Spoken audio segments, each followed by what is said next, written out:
Dear students, last day we did a story, My Greatest Olympic Prize by Jesse Owens. Today we shall take up a poem by Leigh Hunt, Abu Ben Adam. Abu is a name given to boys in Arabic, and the meaning of Abu is a boy having an attractive, a peaceful, a serene face. Ben means son of. So Abu Ben Adam means Abu, son of Adam. That was a normal custom in Jewish culture to name them like that. So Abu Ben Adam means Abu, son of Adam. We shall have a look at the author and the poem. First, the author. James Henry Leigh Hunt. That was the full name of Leigh Hunt. James Henry Leigh Hunt. Born in 1884 and died in 1859. Born in 1784 and died in 1859. James Henry Leigh Hunt was a British poet, very popular poet because he has made considerable contribution to English literature. Was he a poet alone? No. He was a poet, an essayist, story writer, and he was also working with the journals. He was the editor of The Examiner, the famous journal of England, The Examiner. He was the editor for it for quite a number of years. He is also known for bringing back or reviving the genre of couplet. We will come to what is couplet and explain to you a little later. So, in the 17th century, the couplet forms were very popular. Then for some time, the poets were not making use of it. It was Leigh Hunt who revived the couplet form, and he wrote a number of poems in this particular form. Coming to the poem Abu Ben Adam. Abu Ben Adam is a story about Ibrahim ibn Adam. Ibrahim ibn Adam or Ibrahim Balki. He was the king of Balki, and he ruled his people for some time. Later he realizes that being a king does not make him great. So he finds meaning in leading the life of a Sufi. So he becomes a Sufi saint. He transformed himself so much and did plenty of good things to people. So much so, he became one of the popular Sufi saints of those days. So, Abu Ben Adam is a story of this Sufi saint, Ibrahim Balki. What is the background of the poem? Background of the poem is the Bible, Jesus Christ speaking to the lawyers. One of the lawyers came and asked Jesus Christ, which is the greatest commandment? And Jesus said, the greatest commandment is love God with your whole heart. W-H-O-L-E, complete. With your whole heart, whole mind, and whole soul. That is the greatest commandment. Loving God with your whole heart, mind and soul. And there is one more commandment. That is, love your fellow men as you love yourself. So he said there are two sides to it. One side is loving God wholeheartedly. Other side is loving your fellow men as you love yourself. Only when you complete both of these, you become a true follower of God. So this poem is based on the second commandment, that is, love your fellow men as yourself. It's also a parable. This poem also is a parable. What is a parable? Parable is a short story. Short, small story which has a moral teaching. A small story said in order to teach the listener or the reader some moral lessons. So this is also a parable.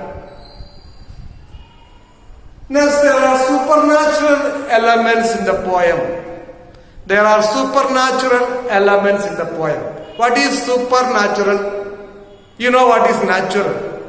Natural means ordinary. What we can see, understand. Supernatural means beyond that is natural. Above that is natural. That is supernatural. So, Lehant, in his book Men, Women and Book, Men, Women and Books, written in 1847, he wrote, it will still have untouched the invisible sphere, the heavens and the human heart, the regions of genii, fairies and angels. You must know that Lehant lived in the modern world and the Industrial Revolution had started. Plenty of changes had come in.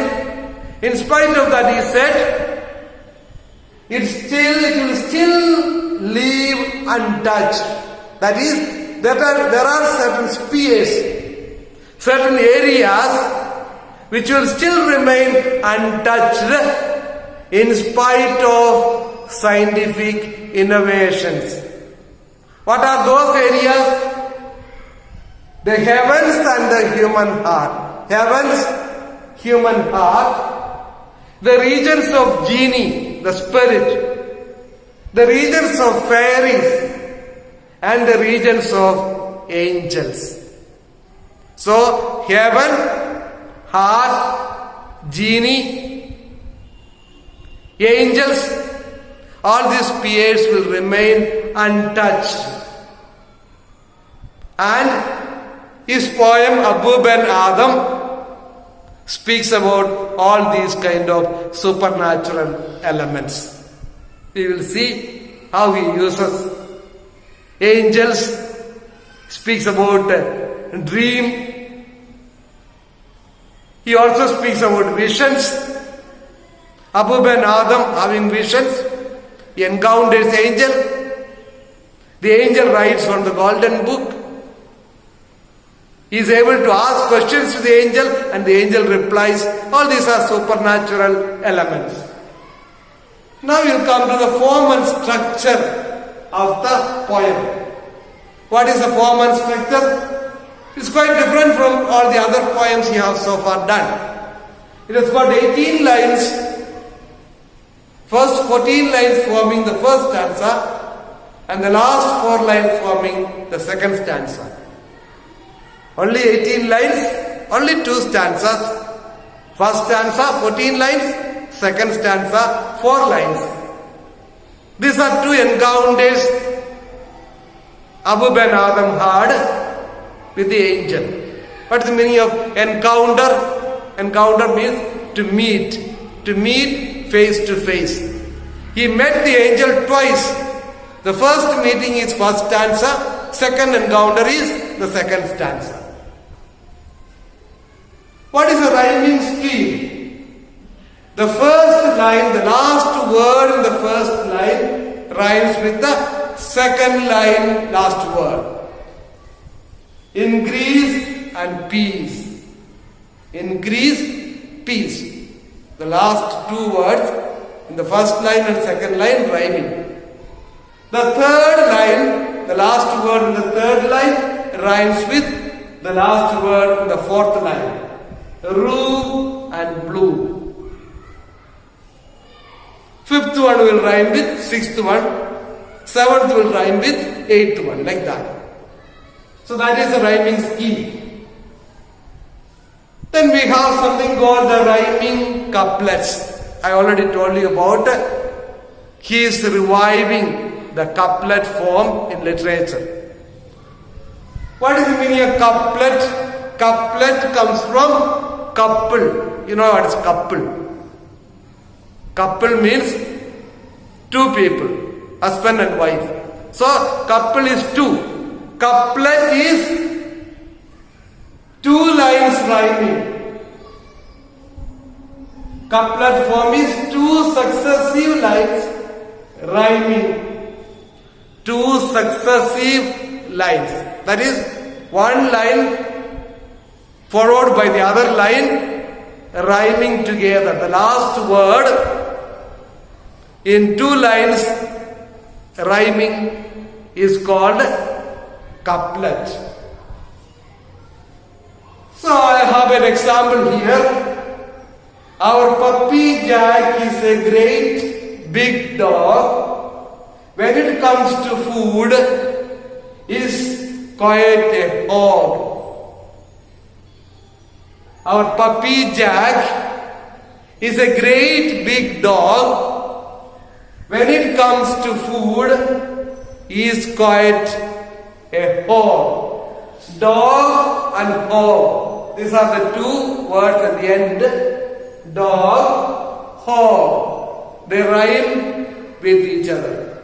So that is called a couplet. And in a couplet, also another thing is the meter should be same. Both the lines, the meter should be the same. As much as possible, it should have the same number of syllables. What is a syllable? Yeah, some of you may know. Syllable is the smallest unit of sound. And in a syllable there should be a vowel sound. A unit having a vowel sound is a syllable. So, the first line and the second line, the number of syllables should be equal as much as possible. Let's look at here. Our syllabus was syllable 1, pa, p, 2 syllables. 1, 2, 3, 4, 5, 6, 7, 8, 9. There are 9 syllables in the first line. Now let's look at the second line. When, 1 syllable. 1, 2, 3, 4, 5, 6, 7, 8, 9. So, in both the lines there are 9 syllables. So, the meter is correct. In both, the meters are equal. Both have got 9 syllables each. And the last 2 words, dog and hog, they rhyme with each other. Therefore, it's a couplet. I think you have some understanding of what a couplet is. So, our poem is a couplet. How many stanzas are there in a couplet? Normally, one stanza is made up of one couplet. That is 2 lines. But there are also possibilities there. You can have many couplets in one stanza. Our poem is one such. It has got so many couplets in one stanza. There is also something called closed couplet and open couplet. Closed couplet is suppose a couplet has a complete meaning in itself. That is, for example, here our puppy Jack is a great big dog. When it comes to food, he is quite a hog. It is complete in its meaning, complete in itself in meaning. Therefore, this is a closed couplet. Whereas our poem, Abu Ben Adam, the couplets are open couplet. One couplet alone does not have the complete meaning. It depends on the another couplet for a meaning. Therefore, it's a open couplet. Another literary device used by the author is alliteration. What is alliteration? Alliteration is a similar sounding consonants in a verse. Similar sounding consonants. Normally, the first letter of the words. For example, awoke one night from a deep dream of peace. Deep dream of peace. Deep dream. Deep dream of peace. And the angel answered, the names of those who love the Lord. The names of those who love the Lord. Love the Lord. L. So, this kind of usage of alliteration you will find throughout the poem. Now we shall go to the climax of the poem. You know that normally every poem and every story has a climax. What do we mean by climax? Climax is the point of surprise, something happening, unexpected happening, or the height of action, or the peak experience. These are different words used. Surprise, unexpected thing, height of action, peak experience. That is climax. So what is the climax? Where is the climax? What and where is the climax in this poem? Here the climax comes in the last 4 lines. Last 4 lines of the poem.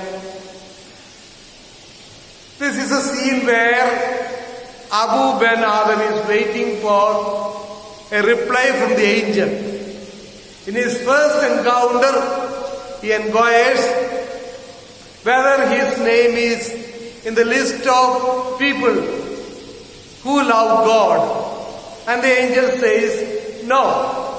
So he says, okay, please write my name in the list of people who love their fellow men.